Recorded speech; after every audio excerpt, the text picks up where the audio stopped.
I'll go ahead and call the meeting to order. I'm Mark. Come on. Should be. The green light's on. Can you hear me now? Okay. I'm Mark Watts. I'm the chair of the Charter Review Commission, and I want to welcome those of you that are here, the members of the commission that have made it over.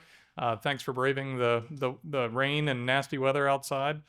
This is our first listening session, so I'm going to start off with a roll call of the commission members that are here. So.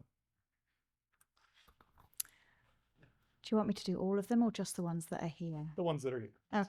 Yep. Okay. Mr. Johnson. Mr. Lewis. That's you, Mike. Here.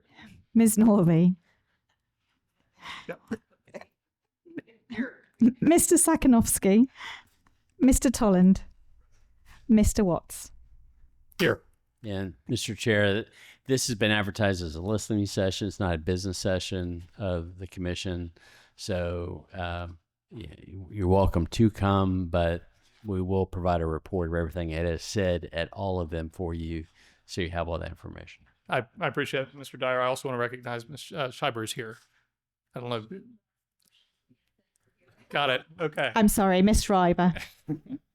Very good. Well, let me just kind of briefly talk about, why we're here. And, actually, let me also remind the members of the commission, you probably know who you are. So if you'll turn your nameplates around so that anybody that's speaking might be able to also see who you are.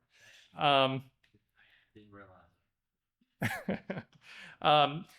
We are starting the process of reviewing the charter. The county charter requires that we look at it once every 10 years in order to look at anything that needs to be updated, any new ideas or concepts that ought to be incorporated. And so we're going to begin the process at our next meeting of kind of talking about the things as a commission that we may want to look at with regard to revisions to the charter.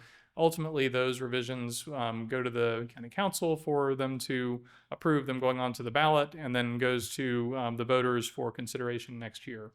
So I say that because I want to, you're not going to hear a lot of conversation from up here today, because our role here at this point in time is to listen to people that are in the public that have come out to these meetings. So this is really your forum for us to listen.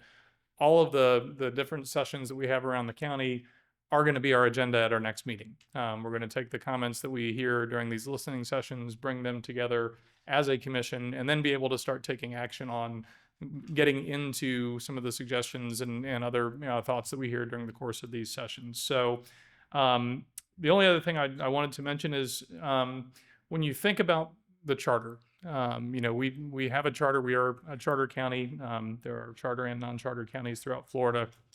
As a charter county, we have rather than looking to the statutes for what our authority is, we basically have a charter that outlines the structure of the government for the county, and we have any authority that is not restricted by statute. So it's traditionally been a much more kind of permissive form of government. There's a lot of home rule discussion that I'm sure we'll hear a lot of through this process about preemption from the state level on some of that home rule authority. But as we kind of talk about the charter, think about it from that standpoint of it as a structural document. How is our government formed? What is the structure of the government that we have versus a regulatory document per se? So it kind of sets forth the mechanics of government, and then those things are then executed through the ordinances and the land development regulations and things of that nature. So with that, I think that's all I had for welcoming remarks. I want to open up for public participation. I see at least one member of the public here. So, all right, Robert Flaherty. Yeah. If you'll come forward and just state your name and address for the record, and if you will then tell us what's on your mind. Robert Flaherty, Deltona. I'm here to propose an amendment to the county charter to empower the Volusia County Council to investigate police misconduct. Why don't we have these mechanisms? We don't. Since July 1st, 2024, local governments are no longer allowed to have a citizen committee investigating complaints against police officers. And I have all the citations if needed. I assert that the elected officials are not only citizens. The Volusia County Council, my argument is they're not just citizens, that this is a role that they're not bound by the recent law. In October 2024, Kissimmee Police Chief Holland resigned after a grand jury investigation questioned her truthfulness in connection with a use of force investigation. A month later, the leaders in Kissimmee were discussing bringing back its Citizen Police Review Board. So they thought that maybe that would have, curtailed this problem. In June 2025, Osceola County Sheriff Lopez was arrested on alleged racketeering charges. He was arrested by Homeland Security Investigations. They investigate crime on a global scale. So why didn't a local or a Florida-based law enforcement agency do this? There's internal affairs, adjacent county law enforcement, Florida Highway Patrol, Florida Department of Law Enforcement, Department of Justice, U.S. Marshals, the FBI, but Homeland Security was needed. So the question I guess I'd put out to the committee is, does pervasive corruption lessen or increase the county's liability exposure? So that's what I guess you would try to be limiting. What's your exposure? What does this have to do with Volusia County specifically? An internal affairs report, VSO DOC 082224, signed by 5 Volusia County Sheriff's Office officials, contains a clear falsehood. Deputy Mileto claimed he had no video evidence identifying the driver involved in a pedestrian incident, yet his own body-worn camera footage. Mr. Flaherty, if I can ask you to talk about the charter itself. I think you're getting into a specific instance here. I just wanted to... The charter would develop an amendment, and that would have to be tested. Someone would have to use that, put that into practice to see, does it work? This is your test case. Okay. I'm giving it to you on a plate. And if you need someone to speak to it specifically, you got them. Okay. Shows the driver admitting he was struck a woman and Deputy Mileto reading him his Miranda rights.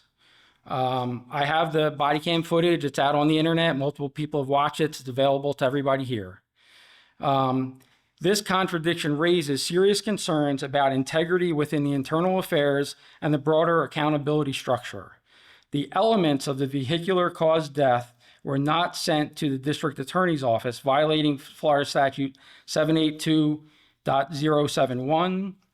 The driver was required to appear in court due to a fatality, but failed to do so, violating Florida statute 318.19. He was found not guilty. Evidence cited in the report was not shared with the records department. I am unable to access that information. So things were stated in the police report that have not made it to the records department. So that violates Florida's sunshine laws. A quote I found recently, which has been sticking with me, and I'll end with a quote from someone else's words. In my lifetime, I've seen political motivation change from public service to self-service. That's actor Michael Douglas. So if I can present this to you, sir. If you'll hand it over to the Mr. Booker down there on the end, or Mr. Dyer, either one. Okay. Mr. Flaherty, I want to thank you for coming out and sharing your thoughts with us. What we're going to be doing is having staff kind of compile all the comments, and then they will go into our discussions at our first meeting on, or our next meeting on October 13th. And that'll be over at the airport in the McGee room. Excellent. Okay. I think I added value here by at least showing up, and I intend to show up more often. Well, technically at our last meeting, we adopted a 3-minute limit, but since the line behind you was so short, I let you run with it. So I appreciate you coming out in the rain. I appreciate it. It was 385 words. I thought I was brief. All right. Thank you very much. Members of the commission, we don't have any other public here, so you guys want to feel good waiting around for a few minutes just in case anybody else shows up. I know we had a couple people linger around, and okay. Mike, you want to entertain us with any fun stories? I think Mr. Johnson brought a few jokes.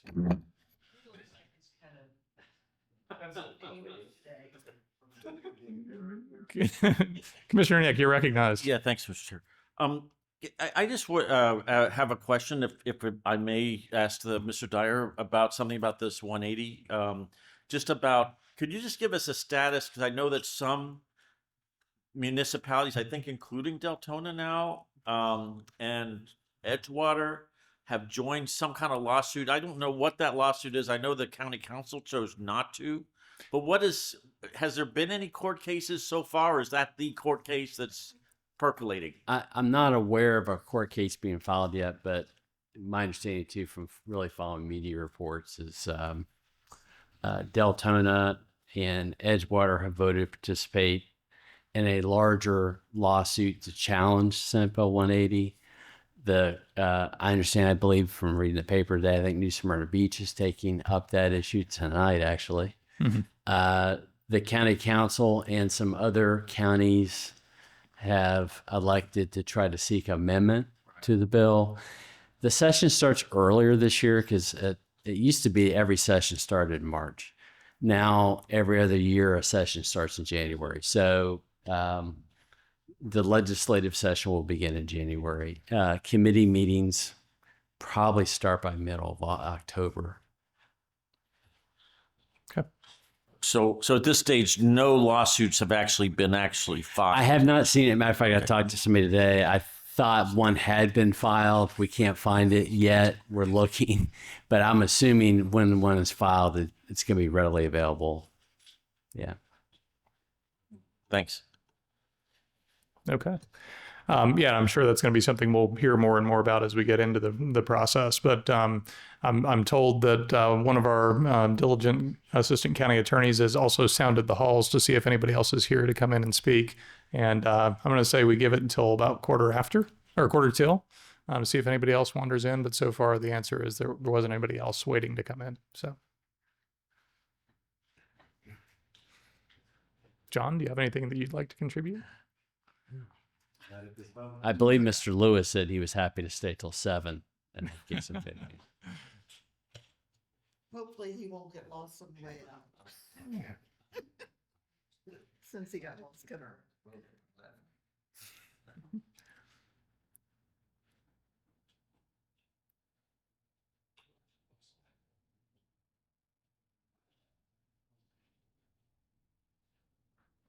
Can I just say thank you to all the staff members who have been really diligent in setting this up, making sure that we're comfortable, and providing the Reese's Pieces. That's always good.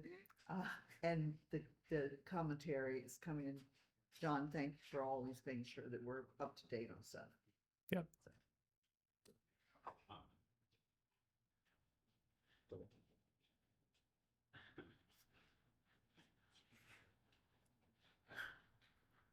When I got lost, I went to John's. He has his address underlined. Able to find it. Came with the directions back here. When did you get there? I don't know. I haven't really faced that in summers past. It stays in circulation a lot. Yeah. All right. Well, I'm showing 5:45 now. Actually 5:47 on my iPhone. So I'll go ahead and again echo Ms. Northey's comments about staff. Y'all have been great in keeping us informed and getting us organized to start this process. Mr. Flaherty, thank you for coming out again. We appreciate your input. And rest of the members of the commission, we will see you at the next meeting. Although I will say I am not going to be there. Our vice chair is going to be there on Thursday night. I had a previously scheduled neighborhood meeting on Thursday night, so I'll be nearby doing that. So with that, I appreciate everybody being here, and we'll stand adjourned.